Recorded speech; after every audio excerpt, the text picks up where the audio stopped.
अस्सलाम वालेकुम स्टूडेंट्स, क्या हाल हैं आपके। उम्मीद है आप सब ठीक हो, खैर से होंगे। डियर स्टूडेंट्स, आज का जो मेरा टॉपिक है वो है रीडिंग कम्प्रीहेंशन। बहुत सारे के स्टूडेंट इस टॉपिक में कंफ्यूज हैं कि सर हम रीडिंग कम्प्रीहेंशन में क्या तैयार करें, कैसे क्वेश्चंस आएंगे, क्या पूछा जाएगा रीडिंग कम्प्रीहेंशन में और उसको कैसे सॉल्व किया जाए। तो ये बिल्कुल सबसे आसान टॉपिक है रीडिंग कम्प्रीहेंशन का, जो आप एक ईज़ी वे में जल्द से जल्द समझ सकते हैं।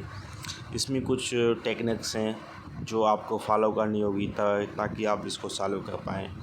तो सबसे पहले तो टेक्निक्स पे आते हैं, कौन सी टेक्निक्स हैं। तो तकरीबन इसकी मैंने 10 टेक्निक्स बनाई हैं जो जब आप फॉलो करेंगे तो आपकी रीडिंग कॉम्प्रिहेंशन हो जाएगी।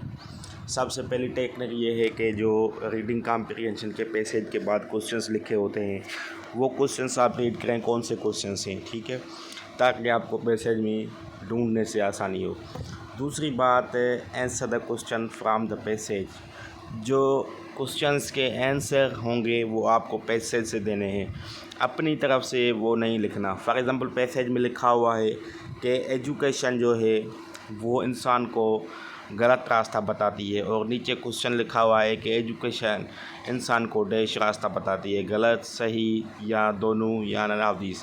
तो अगर पैसेज में लिखा हुआ है गलत रास्ता बताती है तो अपने तरफ से नहीं लिखना कि सही रास्ता बताती है, आपको भी गलत पे टिक लगाना है, ठीक है। तो ये बात समझ आ गई कि जो आंसर देना है वो पैसेज वाला ही देना है, तो चाहे पैसेज में क्या भी लिखा हो, अगर गलत चीज़ है तो गलत करनी है, सही है तो सही करनी है।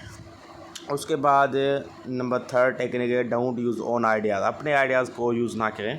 जो मैं अभी बात आपके साथ की है, आपको बताया है कि अपने तरफ से कुछ नहीं लिखना, जो पैसेज में लिखा हुआ है उसको आपको फॉलो करना है, पैसेज के मुताबिक ही आंसर देना है।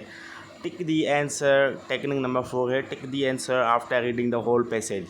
सबसे पहले मुकम्मल पैसेज को पढ़ें, जो भी पैसेज दिया हुआ है, फिर जो उसमें आपको लगते हैं कि ये आंसर्स हैं उसको आप टिक करते जाएं। किसी भी पेन से हाईलाइट करें या अंडरलाइन करें या अपने जो है माइंड में बिठा दें कि ये आंसर है। उसके बाद टेक्निक नंबर 5 है read the passage then highlight correct answers from the whole passage. मुकम्मल पैसेज को पढ़ें, फिर जो है आंसर्स को हाईलाइट करें, क्योंकि कभी कभी ये होता है कि एक ही क्वेश्चन के जो है आंसर्स दो होते हैं, एक स्टार्टिंग में होता है, एक लास्ट ऑफ पैराग्राफ में दिया होता है। या तो आपको लगता है ऐसे कि इसका आंसर स्टार्टिंग ऑफ पैराग्राफ है लेकिन वो एंड में और दूसरी बात करता होता है। तो आप कंप्लीट पैसेज पढ़ें फिर हाईलाइट करें। उसके बाद टेक्निक नंबर 6 है कि प्रैक्टिस ऑन द पैसेजेस। ये आप अभी से प्रैक्टिस करें, डिफरेंट पैसेजेस उठाएं गूगल से, यहाँ से वहाँ से, जहाँ से भी आपको मिले उस पर आप प्रैक्टिस करें ताकि आपकी अच्छी प्रैक्टिस हो जाए। और उसके बाद टेक्निक नंबर 7 है कि no any way of remembering passages को याद करने का कोई तरीका नहीं, ये सिर्फ लर्न करना होता है, सीखना होता है।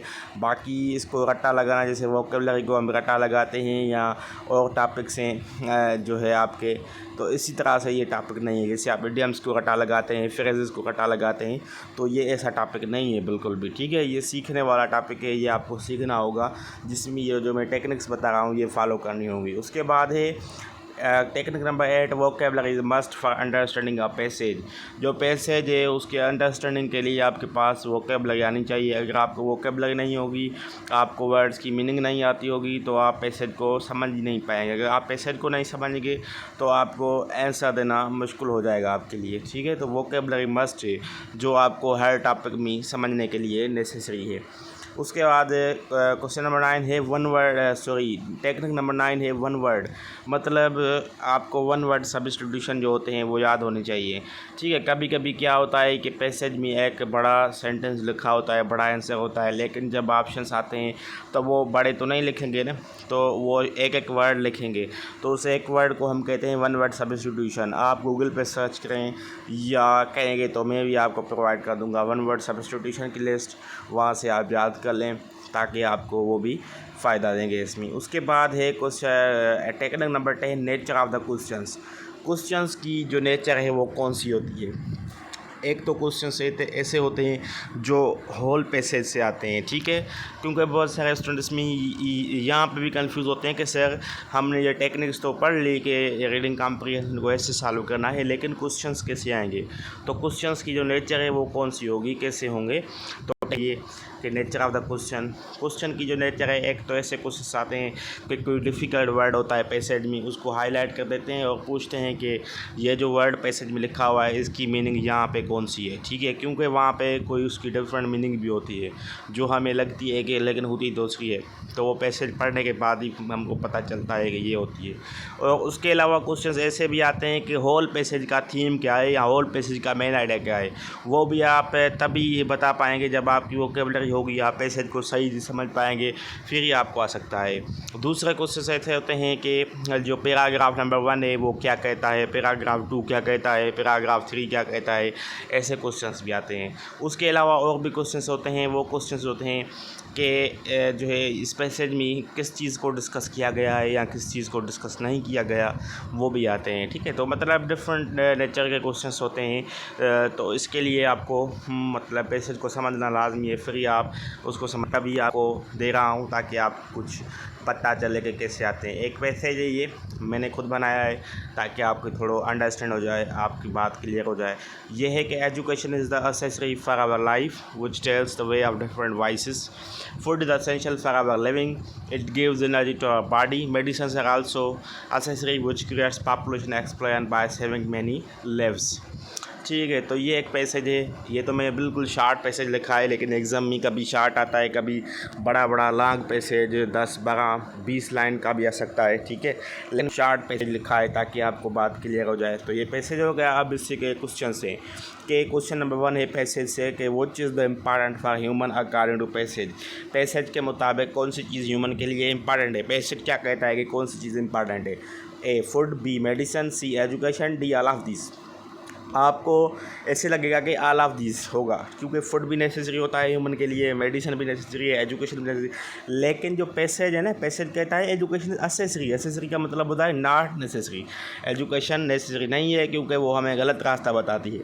फूड इज़ असेंशियल, फूड जो है वो असेंशियल है, वो लाजमी है, इम्पॉर्टेंट है, ठीक है। और उसके बाद कहता है मेडिसिन आल्सो असेसरी। मेडिसिन भी इम्पॉर्टेंट नहीं है क्योंकि वो पॉपुलेशन को, मेडिसिन जो है वो इंसानों की ज़िंदगी को बचा के पॉपुलेशन को बढ़ाती है, ठीक है। तो मेडिसिन भी इम्पॉर्टेंट नहीं है और एजुकेशन भी इम्पॉर्टेंट नहीं है, सिर्फ इम्पॉर्टेंट क्या हो गया, फूड। तो ए ऑप्शन करेक्ट है।